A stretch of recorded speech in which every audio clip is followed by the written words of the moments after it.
We are joined right now by our newest contributor here at Bloomberg. Niall Ferguson is a visiting professor at the London School of Economics. He is also a best-selling author of books including The Ascent of Money. He is with us also from London this morning. Niall, thanks as always for joining us. Vetoes, sanctions, a huge administrative organization perhaps to come. What do you make of the idea, first and foremost, of this single Euro finance ministry? Well, I think this was always implicit in the project of a single currency. Back in the late 90s, some of us pointed out that if you have just a monetary union and no mechanism for coordinating fiscal policy, the system is likely at some point to break down in a crisis, and this is exactly what has been happening.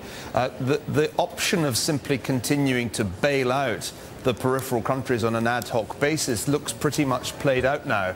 And so people's minds are turning to the idea of some kind of permanent financial control, or rather fiscal control, on Eurozone members. And I think that's what this boils down to, so, Niall, and nobody should pretend otherwise. Does this have more teeth than this talk of sanctions, this talk of veto power? Does this seem more serious than anything that has been considered in the past? Well, it's certainly a little bit more serious, but the question is whether it's politically viable. It's going to be very hard indeed to get member states of the Eurozone, much less of the European Union, to agree to give up their fiscal sovereignty. Up until now, all the Eurozone members had to give up was the right to set interest rates, to control monetary policy. But once you give up your fiscal policy, you no longer have control over the taxes that you raise and the money that you spend. In effect, you cease to be a sovereign state. And from the point of view of Greece, that means you essentially acquire all the freedom of maneuver of, say, Washington state within the United States. This would be a step towards creating a federal system in Europe, and I must say I'm very dubious about whether that's politically viable or not. We're talking about Jean-Claude Trichet's proposal that there be a single finance ministry for the Eurozone. You were just telling us that that is a step towards some kind of a federal system in Europe, perhaps a political union, and very, very politically challenging, if not entirely unviable. But help everybody to understand why you say that. Is it because what Trichet proposes is impossible? You can't have a finance ministry with limited responsibilities. If you're going to have a finance ministry of any sort, it has to have taxation power, and it has to be able to chart a course for the entire Eurozone. And that's just politically unviable with all of the nationalism percolating in Europe at the moment?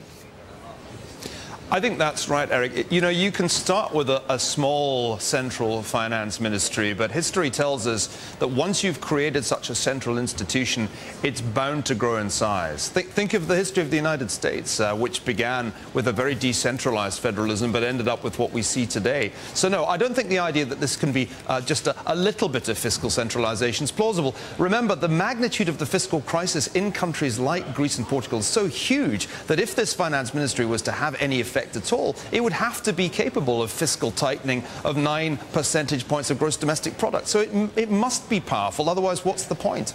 Yeah, what's the point indeed, Niall? I mean, and that seems to be what Jean-Claude Trichet is saying. How much of this is about his legacy? We know he was the founder of the Maastricht Treaty, which formed Europe 8 years later, or 10 years. I mean, he's trying to just ensure that Europe stays together even when he retires.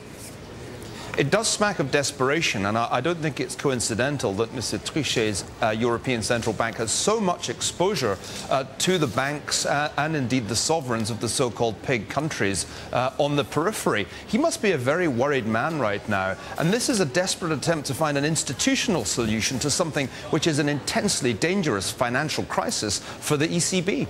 Niall, speaking of very worried, EU officials are adamant that Greece will not default, yet at the same time, the credit default swap market is telling us that there is at least a 70% chance Greece will default. And for once, Moody's is agreeing with Mr. Market, downgrading Greece to Caa1, a hair's breadth away from default. What does history tell us about who wins this debate, the politicians or the market?